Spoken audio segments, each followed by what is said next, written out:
and I'm here from Operation New Outlook. Operation New Outlook, we're a 501c. We are helping veterans with PTSD. Now, we've listened this morning to people with PP problems. We've listened to people this morning that are talking about rehab and trying to get your life better when you're stuck with drugs. I'm talking about something even more interesting. How about the time when you thought about killing yourself? So I'm going to talk about suicide.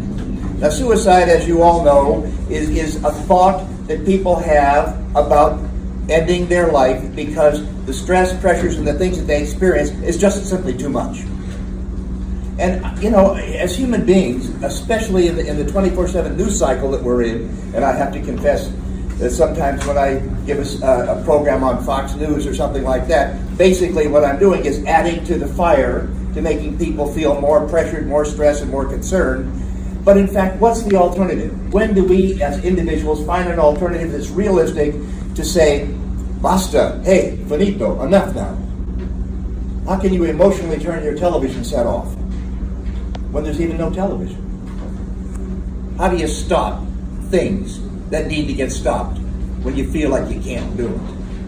And that's really the issue that I'm involved in. I want to tell you, I've been at this, I just calculated sitting down over there, 46 years as a psychotherapist. That's a long time in the saddle. So I've been at it for a long time. I know it's impossible to believe because I look so young. The other thing is, I've got this beautiful wife holding my iPhone there, and I kind of tricked her into getting involved. That was 31 years ago, and she's still in the saddle with me. So I'm really happy about that. But I got to tell you, there are times when anybody, no matter how mentally healthy he or she is, that you look and you say, enough, I can't take any more. And if you don't have a backup system or somebody else there to back you up, to help you when it really gets in the fan, what do? Well, you look at yourself and all of a sudden the views, values, ideas, and things that you've had in your life come forward. So the answer to the mental health is not the absence of problems. It's the ability to deal with them. So it is in that regard that we have to look at the strategies that we have and have had over the years to look, see, feel, and direct ourselves to a better and more functioning way of looking at life. There's no panacea here. It's got to do with the things that you learn most of the time really early in life about how to look at life. So how you think about your think, how you feel about your feel, how you approach life in general has got a lot to do with how successful you're going to be when pressure happens. Here's a basic principle in psychology. With stress goes regression. We tend to return to earlier patterns of behavior.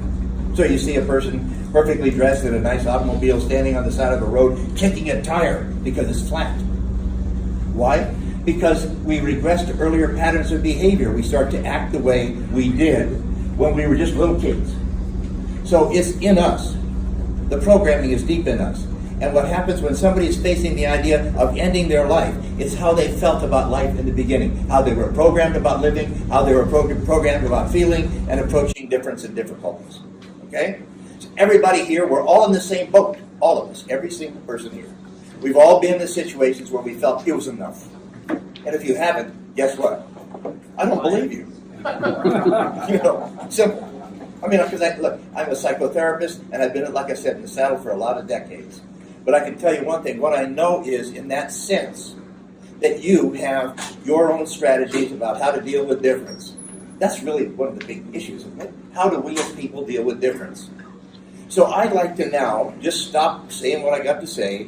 I'll get back to it because I got my entire speech summed up here. It is everything. But what I'd like to do is to just ask you as experts, because you're the expert in your own life. You're the one that knows the best way to deal with you. It's true. It may not be as functional as your friends, neighbors, and loved ones say and think about you, but it's your way. And your way is the right way and the correct way for you at the moment. And that implicitly suggests that change is possible. If you cut me down to center, you find a little core of belief system. One of them would be change is possible. And the other would be trust with maker, but that's another story. We'll get to that. But my point is simple. You have your ideas, and I'm very interested in what your solutions are when it gets to be too much. I'm very interested in what your answers are to the issue about suicide, about ending a life. Everybody here on one level or another, and statistically speaking, as not just a veterans group, but as a group of veterans who probably have seen some experiences in Vietnam and places like that way back when, you're in the highest suicide rate group that there is. So in that sense, life is threatening. Life is threatening every time you get up and put your shoes on. Come on. Life is threatening every time you walk the walk of trying to be who you are. There's a lot of people that come in and, I can think of how many hundreds and hundreds of people that I've dealt with over the years, and I've practiced on 5 continents. I can tell you that people that come in and sit down, one of the things that I hear is how many people have experts on their life that aren't there. People from their past, people who have helped raise them, people that they're married to or are estranged from, or who are relatives on one level or another, who have their fingers psychologically in their face and telling you that if you don't do this, this is that. And if it went wrong, it's your fault. Good God.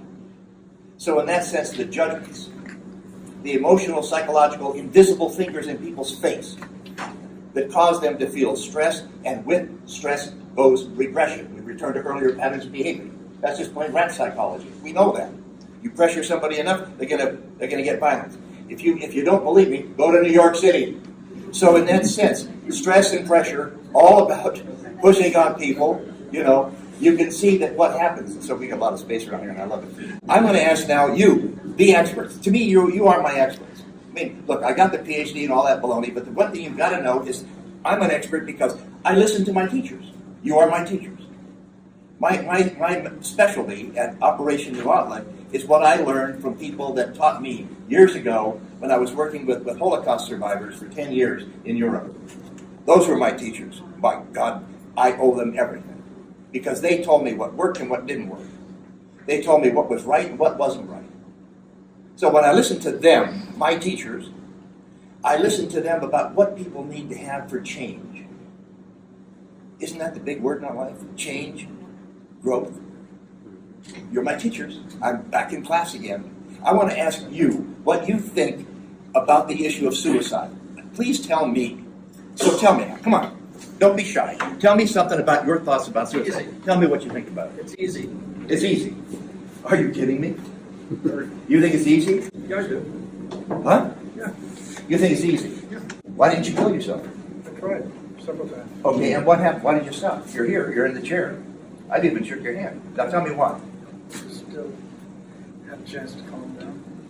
I had a chance to calm down. So basically, that's a process word. He says, I had a chance to calm down. The message is that when I get more relaxed in my own system, I go back to a balance.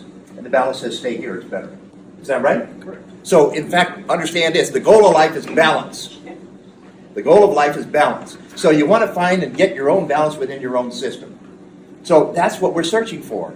When things knock us too much out of balance, we compensate. So what we have is compensatory or compensating behavior. And that's it. Tell me something about it. Go into a shell. You go into a shell. And that's just right. That's what happens is, if you take, you're so right in what you said. He says, go into a shell. What does that mean? Well, go into a shell. That's really a good part of what the whole deal is all about. Because go into a shell means that again, like I said, with stress goes regression. People return to earlier patterns of behavior. And going into a shell is almost like going into a fetal position. We see that sometimes in a foxhole. That people curl up, close down, shut off. Go into a shell. That's absolutely right. And so the going into a shell basically says that I simply pull back in. Look, here's a scientific fact. If you take an amoeba and you poke it, it will contract. And so it is the contraction reaction, the going into a shell, the pulling back, shutting down, that is the issue that we need to look at when we start to think about how to open people up who've gone into a shell. So when people come to me as a psychotherapist and say, gee, Doc, I've been thinking about pulling the plug, I got to tell you what I know about that. I've talked to people that really said that to me.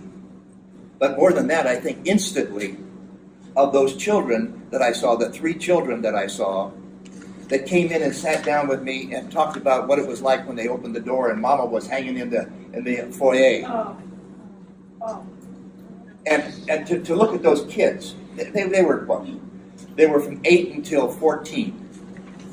And they walked in and they opened the door. I see it in my mind, because that's, how do you not see that in your mind when you heard it once? So Mother was hanging right there. What's Mother's message? It's an Italian message. You know that one? Well, learn it. That's the nonverbal. I'm going to finish my presentation with these words. So I was trying to think about what the word's all about. Each one is a letter. Communicate, that's face the facts about what's going on in your life right now. That's C for that. O is open yourself to yourself. Be clear and open about yourself. And 3, be involved with neighbors, vets, and other people. Peer group. Peer group is such an incredibly critical thing for survival. And then talk, don't keep it inside. Because when you keep it inside, it doesn't get better. So communicate, openness, neighbors, talk, and then A stands for action. Don't deny it. Do something about it. For example, the flat tire. If you got a flat tire, you stand out, you look at it, it's flat, you say, oh my goodness, I got a flat tire. It will remain flat until you do something about it. So when you see your life as a flat tire, get out and do something. Organize, fight, win, okay? And then community. Hey, you're the proof right here. You're not alone. You're not alone. And so as we heard about the drug addiction issues, it's about making contact, accepting somebody, involving yourself with somebody. So communicate, talk about the things that are going on inside of you, and then the last word, trust. That's faith in yourself and in your God. And I say it like that, look, after all these years, I've seen so many things that if I don't walk away with a belief in God, I walk away with a belief that there's something that I can't explain. There's more to this than just being here, in my mind, in my experience of life. I thank you very much.